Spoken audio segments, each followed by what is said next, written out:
তোর উপরে রাগ করিয়া থাকতে পারে না, ঘরের দরজা বন্ধ রাখতে পারে না।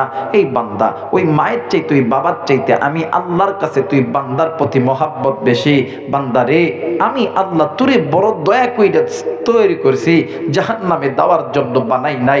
আজকুন দুনিয়ার মায়ায় পড়িয়া আমি আল্লাহ আসমানের মালিক আল্লাহরে ভুলিয়া গেলি, আজকুন দুনিয়ার মায়ায় পড়িয়া আমি আল্লাহর মসজিদ থেকে দূরে চলে গেলি, আজকুন দুনিয়ার মায়ায় পড়িয়া আজকে তুই কোরআন থেকে দূরে চলে গেলি, আজকুন দুনিয়ার মায়ায় পড়িয়া তুই সুদের ভিতরে ঢুকলি, ঘুষের ভিতরে ঢুকলি, আজ তুই চোখের গুনাহ করলি, হাতের গুনাহ করলি, জবানের গুনাহ করলি। বান্দা শোন, তোর এই গুনার খবর কেউ জানে না, আমি আল্লাহ জানি। বান্দা তুই একটা বার আমি মালিকের দরবারে সেজদা দিয়া বল না, আল্লাহ গুনাহ করছি, ভুল করছি। বান্দা তুই বলতে দেরি হবে, আমি আল্লাহ তোরে মাফ করতে দেরি করব না। গুনাহ মাফের আশায় একটা বার মায়া কইরা ডাক দেন না, বলেন না আল্লাহ আল্লাহ। আর একবার ডাক দেন না, বলেন না আল্লাহ। আমার মেয়েরা, আল্লাহ চাই না আমার বান্দা, আমার বান্দি আমি মালিকের জাহান্নামে যাক। আল্লাহ চাই আমার বান্দা, আমার বান্দি আমি মালিকের জান্নাতে যাক। কিন্তু আফসোস যে আল্লাহ তোমারে আমারে এত সুন্দর করিয়া বানাইলো, ওই মালিকের নফরমানি করি।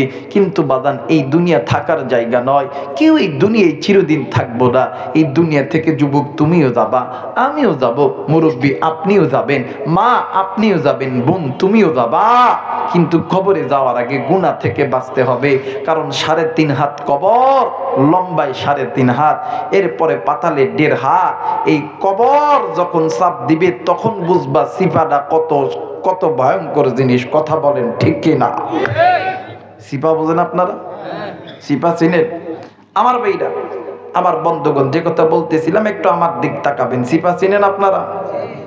আমার ভাইরা, আমার বন্ধুগণ, এই সিপার একটা গল্প মনে হয়ে গেল, বলবো না আপনাদেরকে?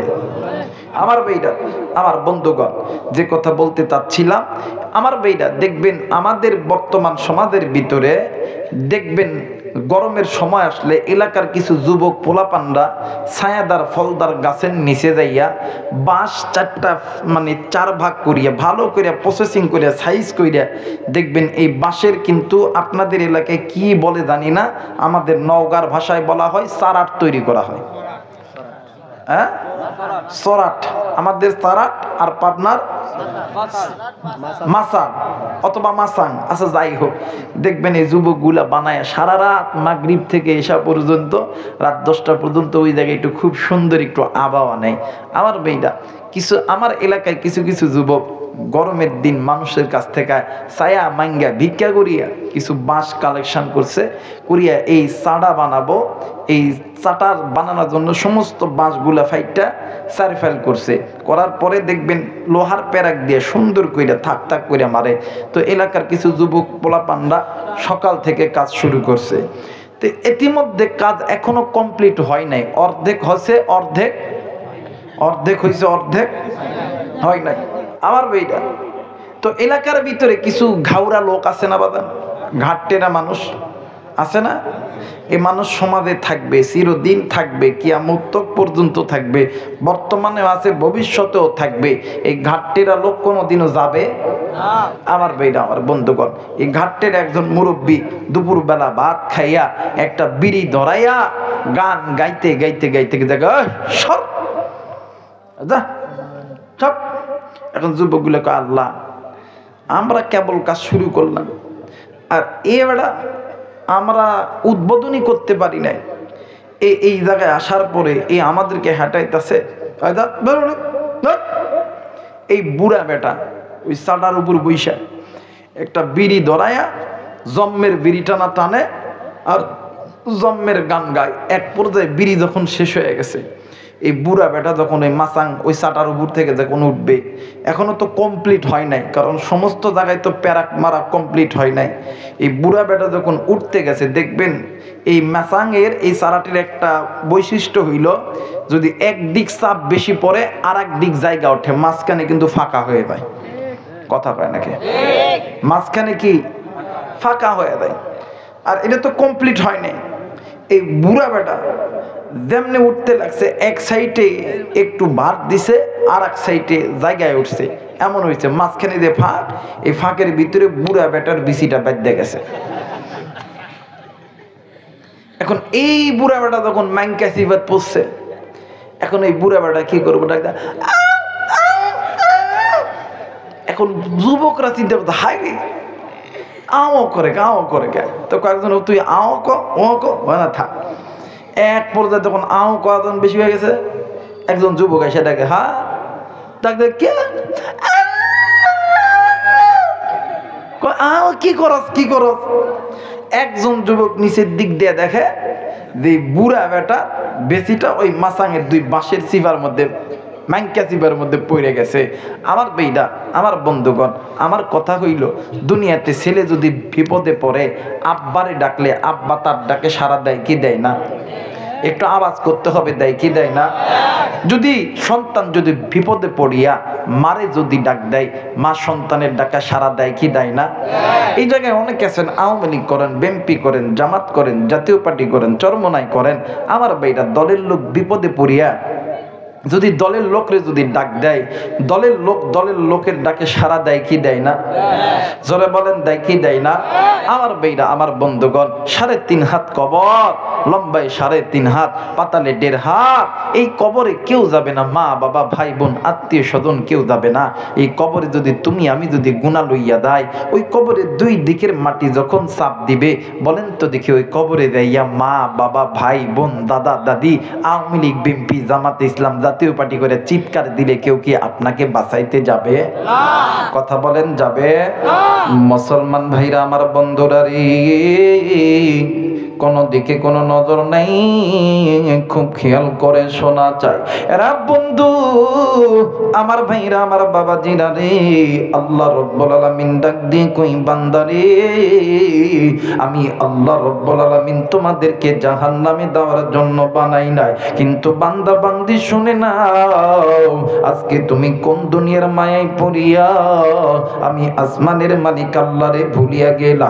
এরে বান্দা, আজকে কোন দুনিয়ার মায়ায় পড়িয়া আমি আল্লাহর ঘর থেকে তোমরা দূরে চলে গেলা, আমি আল্লাহর কোরআন থেকে তোমরা দূরে চলে গেলা। বান্দা বান্দি শুনে না,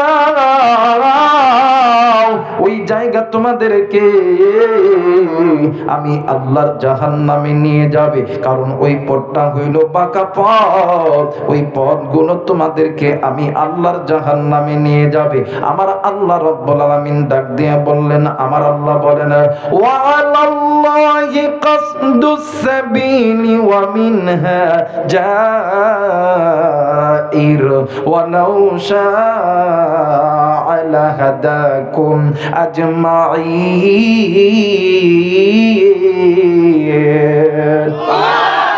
আরেকবার বলেন আল্লাহু আকবার। আল্লাহ বললেন, নবী গো, ইয়া রাসূলুল্লাহ, ইয়া হাবিবাল্লাহ, আমি আল্লাহ রাব্বুল আলামিন বলে দিলাম, এই যে মানুষ হইয়া মানব রচিত পথের প্রতীক হইয়া গেল, বান্দা বান্দি শুনে নাও, ওই পথটা হইল বাঁকা পথ, ওই বান্দা বান্দিকে ওই পথটা হইল বাঁকা পথ, ওই পথ ওই বান্দা বান্দিদেরকে আমি আল্লাহর জাহান্নামে নিয়ে যাবে।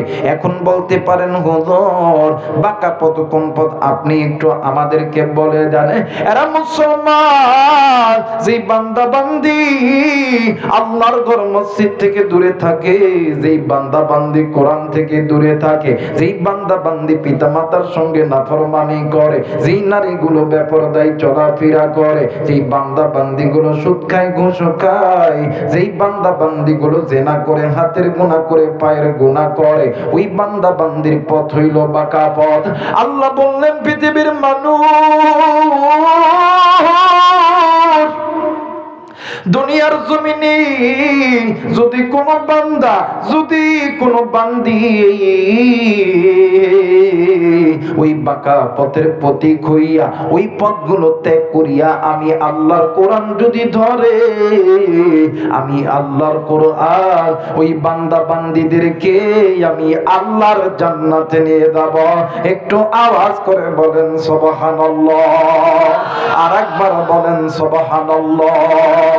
আল্লাহ তোমার জান্নাতে যাব, বলেন আল্লাহ তোমার জান্নাতে যাব। জোরে আল্লাহ তোমার জান্নাতে যাব, তোমার নবীর পথে মোরা দুরূদ পড়িব, তোমার নবীর পথে মোরা দুরূদ পড়িব, আল্লাহ তোমার জান্নাতে যাব। জোরে আল্লাহ তোমার জান্নাতে যাব। মুরব্বি জান্নাতে যাইতে চান না? জান্নাতে কে কে যাইতে চান না? দুই হাত উঠান তো দেখি। সবাই যাইতে চান? দে বলেন তো জান্নাতে কেটে কেটে যাইতে চান? দুই হাত উঁচু করে আল্লাহ দেখান।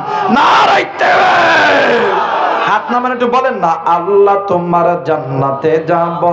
জোরে আল্লাহ তোমার জান্নাতে যাব, তোমার নবীর পথে মোরা দরুদ পড়িব, তোমার নবীর পথে মোরা দরুদ পড়িব, আল্লাহ তোমার জান্নাতে যাব। জোরে আল্লাহ তোমার জান্নাতে যাব। নারে তাকবীর। আমার ভাইরা, আমার বন্ধুগণ, এই যেই বান্দা বান্দি মসজিদ থেকে দূরে থাকে, কোরআন থেকে দূরে থাকে, যেই নারীগুলো বেপরদায় চলাফেরা করে, পিতা মাতার সঙ্গে নাফরমানি করে, সুদ খায়, ঘুষ খায়, জেনা করে, চোখের গুনাহ, হাতের গুনাহ, কায়ের গুনাহ, পায়ের গুনাহ, এই গুনাহের জিন্দেগিটা হইল বাঁকা পথ। শুধু তাই নয়, আল্লাহ ব্যতীত শিরক বিদআত মাজারে দেয়া যায় সেজদা দেওয়া, এই পথটাও কিন্তু বাঁকা পথ। কথা বলেন ঠিক কিনা? আমার সমাজে এমনও লোক আছে, হাই হাই নামাজ পড়ে না, কথা কয় না কে? রোজাও করে না, যাকাতও দেয় না, কথা কয় না কেন? কিন্তু বাজানে এমন পীরের মুরিদ হয়েছে, ডাক দিয়ে কয় আমার পীরের কাছে গেলে নামাজ লাগতো না, কথা কয় না কে? আর এই বেটা সচরাচর গান দেয় আর ডাক দিয়ে কয় আমার মরণ কালে ঢোল বাসিবা যায় তরিকার বায়, আমার মরণ কালে ঢোল বাসিবা যায়, কথা কয় না কে? কালেমা কালামা ভাই কোনো কিছুর দরকার নাই, কালেম কালাম কালামা কালেমা কোনো কিছুর দরকার নাই, কিন্তু হাদিসের কিতাব আপনি আনবেন, লা ইলাহা ইল্লাল্লাহ ফাদখালাল জান্নাহ, যেই ব্যক্তির শেষ কথাটা হবে লা ইলাহা ইল্লাল্লাহ মুহাম্মাদুর রাসূলুল্লাহ, আল্লাহর জান্নাতের দরজা বান্দার জন্য খুলে যাবে। আর এই সোনার ঘরে সুরকি কই নামাজ লাগতো না, কথা কয় না? কালেমা কালামা ভাই কোনো কিছুর দরকার নাই, আমার গৌসা গলার গুণ গীতি গাইও তরিকার বায়, আমার মরণ কালে ঢোল বাঁশি বাজায়। আরে যেই ময়দানে নামাজ নাই, রোজা নাই, হজ নাই, যাকাত নাই, ওই পীরের দরবার সোজা পথ নয়, ওইটা বাঁকা পথ, কথা বলেন ঠিক কিনা?